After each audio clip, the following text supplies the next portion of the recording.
The residents of Jakande in Lekki, Lagos State have bemoaned recent demolitions carried out by the Lagos State government, specifically calling out the Lagos State Building Control Agency, LASBCA. They insist the demolitions are illegal as there's a court order restraining such a move. Join us to shed more light on this is... 2-3 of this thing is denied us right as we speak. We said we don't want to sell cheap.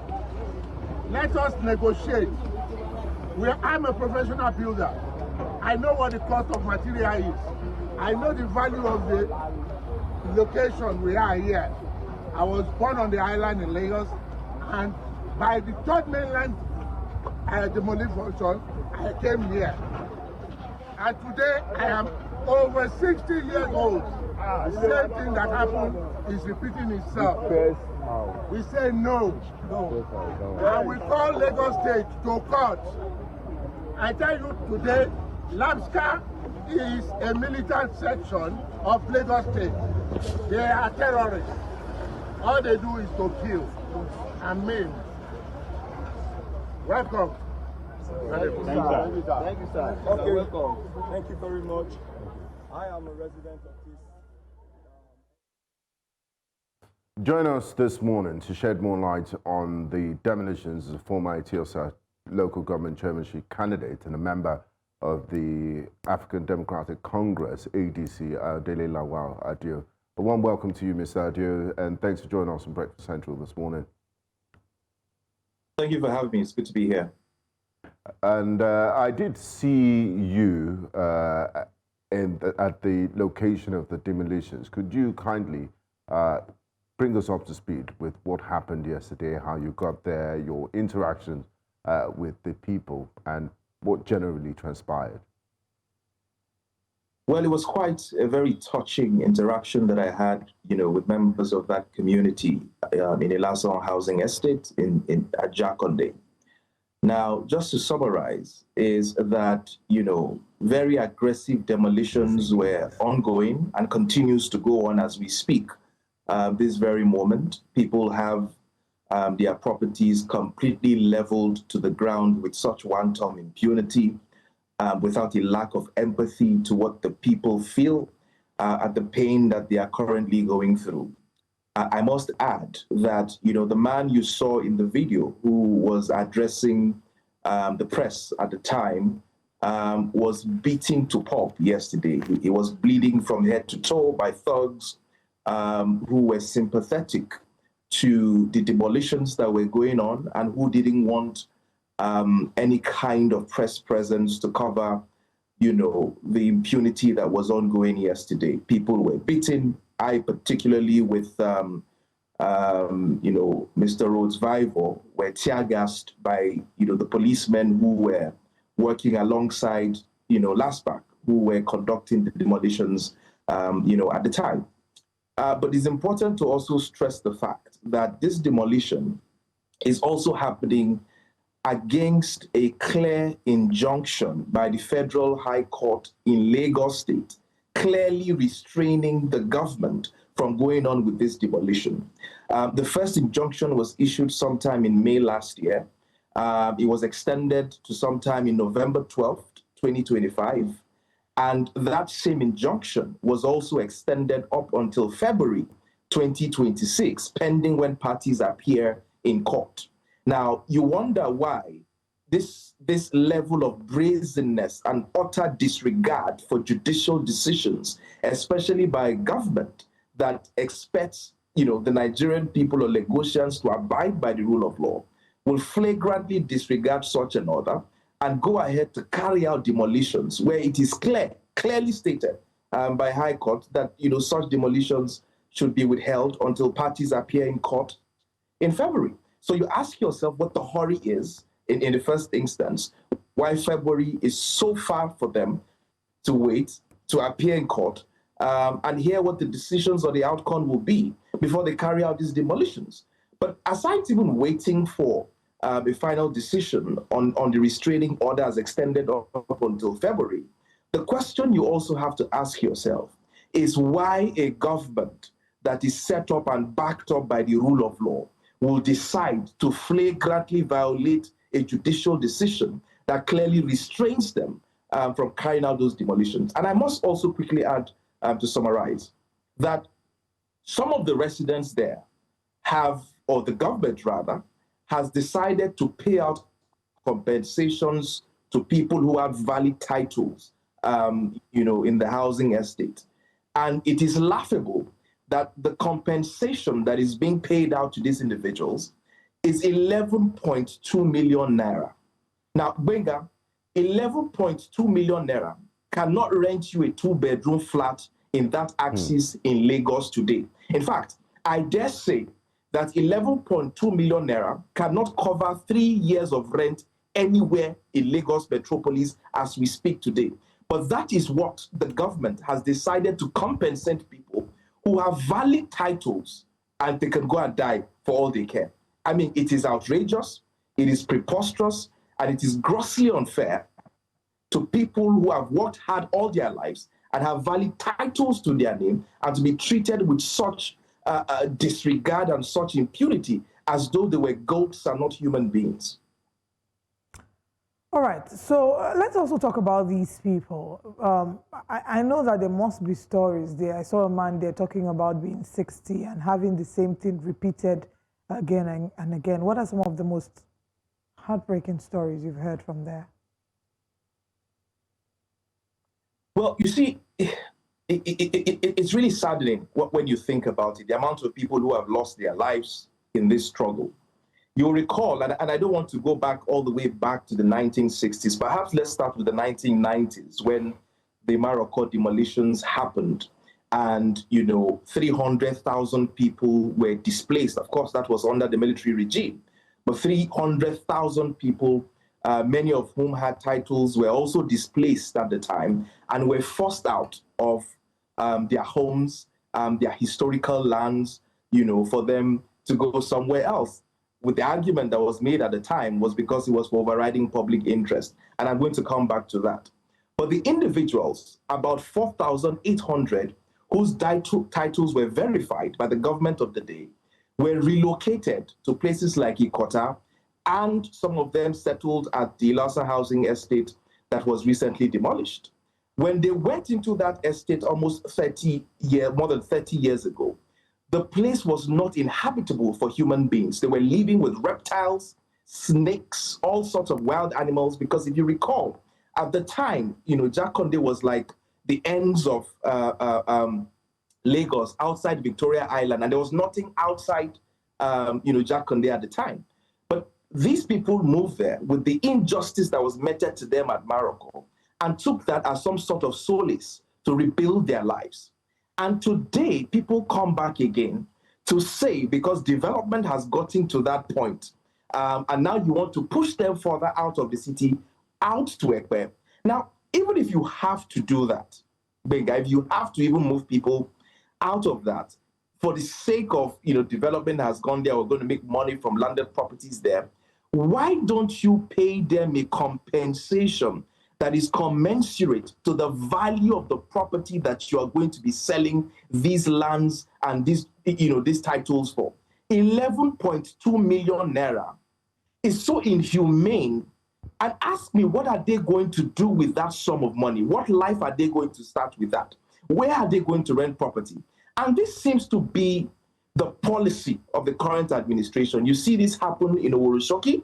You see this happening currently in Makoko, where there is the belief that people who are poor or people who are in the working class have no business with development whatsoever. It's a segregation system that is defined by class, such as the kind of segregation that was meted out to Black people when the colonialists were in charge of this country. It is a total disregard for humanity, where you say that working class Lagosians have no business living in the city center, to say to them that you are not worthy to live in certain places that will be developed. And I think it's a shame to ourselves to look ourselves in the mirror and say to our people that you're not deserving to live in this kind of communities because you're poor, because you're not wealthy. And like I say, even if that is the conclusion that you make, Even if you conclude that these people are too poor to live here, pay them the right value for their titles, and so they can move. Now, Ayodele, still talking about this sad issues of the evictions and demolitions.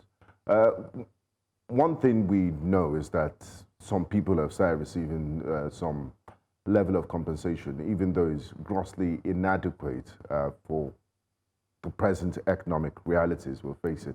And also the wanton disregard for court orders and court rulings. How do we move forward as a nation? Where do we go from here? When justice, which is said to be the last hope of a common man, is being ignored, and the government seems to get away with just doing whatever it feels like doing. Where's the hope, and how do these people begin to rebuild their lives? They already moved from Morocco 30 years ago, and now they've been evicted and their properties, all their hard work demolished. What's the hope for them, and how do we move on? Benga, our country will not make progress without justice. We are not going to make progress if we continue with this wanton disregard for the rule of law. And I say this because we see it happen all across our country. We see it with the rise of non-state actors everywhere in Nigeria today, from the northwest to the northeast to the southeastern part of the country to every pocket of our nation today, where you have individuals who have taken up arms either against the state or their communities, largely because some were seeking justice and some had left with no other option but violence. We cannot build a nation without justice. As I speak to you today, Benga, you have more people on the streets in the Lekki Aja corridor than you have in Mushin today as we speak. And the reason is simple. You continue to eject people out of their ancestral homes. You continue to eject families out of their houses with valid titles without adequate compensation. Where do you expect these young people to move to? Where? That's why you have street people on the streets everywhere across this corridor. Drive round Lekki Aja corridor at night and see the amount of able-bodied young men on the streets, on drugs, abandoned, who are likely to be used as tools for violence in the near future because of this wicked policy by the state government. And except we go back to the basics of justice, we are not going to make progress. And I say it again, the law is clear. It says that if you're going to go and read it, section 28 and 29 of the Land Use Act. It says that you can only appropriate the title of an individual or a corporate entity for overriding public interest. And overriding public interest does not include, as defined by certain Supreme Court decisions, the transfer of property to private individuals. So the idea that in Lagos State, you will take land from the poor, ancestral land from people, and then, auction it. How about the argument? How about the argument? Complete disregard for the rule of law. What about the argument the government often makes on urban renewal, that some of these places are slums, they're not fit for human habitation, that they harbor all sorts of criminal elements? Is that a valid enough reason? Again, Benga, it is very insulting. They say Lagos is a mega city. To criminalize poverty, right? Because the idea that because people are poor, they become criminals, I think is greatly insulting to people in that class. The reality is this. The state government over the last 26 years has not made adequate investment in social housing in Lagos State. In fact, in recent times, it was beating its chest that it's built 10,000 housing units over the last 10 years. Please, Lateef Jakande built close to 30 housing units in less than 4 years in his administration. And out of the 10,000 that this government claims that they have built over the last 10 years, more than half of them are not yet occupied as we speak today. Others are not social housing. Many of them were done in collaboration with the private sector and are sold at market rates. So a government that has not made critical investments in social housing, in fact, not even social housing, let's even put it at affordable housing for the working class. is the one telling you that it has to do what it has to do to clear slums. By the way, let me draw your attention that in Egypt, and I'd like you to read on this, 100,000 units of buildings were constructed in what used to be slums in the capital city, where slums were regenerated, they were rebuilt to house people in that class or that category. There is no reason why many of the slums in Lagos cannot be regenerated, cannot be upgraded, can social services not be provided so that the living conditions of the people living there are improved and they can have a decent livelihood. In fact, it is part of the state policy in Lagos State, what you call slum renewal in many of these communities, but they have completely abandoned and jettisoned it for capitalist and private interest, because many of these properties are situated in places that you can charge a premium for. And Winger, like I continue to stress, I do not have a problem with you claiming that, okay, you want to move people away from a particular area because, let's assume without conceding, that indeed it is for overriding public interest. Why aren't you paying them the value of their property? 11.2 million naira in 2026 for a title in Jakande is wickedness, is insensitivity, and it's a death sentence, because you cannot rent property in that area at that price, neither talk less of buying the property at that value. It's a death sentence. And I think that if we don't speak out against this policy that is segregating people along class lines in Lagos State, who knows? It could be your estate tomorrow. It could be my estate tomorrow. Lagos was not designed for the rich and private interest alone, because many of these people that they call poor and abandoned provide essential services across the country, across the state. They are drivers, they are security men, they are cooks, they are washermen. They provide essential services in Lagos and must be treated with respect and dignity, and not the way that we have carried out this brazen lawlessness. But what is it that makes us keep hearing incidences like this? This is not the first time we've heard the government being accused of demolitions, and I don't know, I don't want to be a prophet of doom, but I fear that it will not be the last. So what is it that causes a repeat of incidences like this? I think it's two things. One, I think because citizens tend to abandon those who are in distress until it gets to their own doorsteps. We tend to take the position that it doesn't concern us, that perhaps I'm living in Bagada today, or perhaps I'm living in Magodo, and I could care less what happens to the people of Oworo, or I could care less what happens to the people of Makoko, or I could care less what happens to the people of Jakande. You see, that sense of, to a very large extent, it's a bit self-serving, where you think that the problem hasn't come to your doorsteps, and we have not collectively demanded for better, is the reason why they continue to get away with this impunity. If the people of Lagos had sent a strong and resounding message that they will not tolerate the treating of people like this, when it happened in Otobogbame years ago, when it happened, in Morocco several years ago, when it happened in Oworoshoki weeks ago, when it happened in Makoko, I think it will be clear to those in authority that you cannot treat people with impunity and treat them as though they do not have dignity. We get the message that is being passed across, and we'll continue to follow up with that story.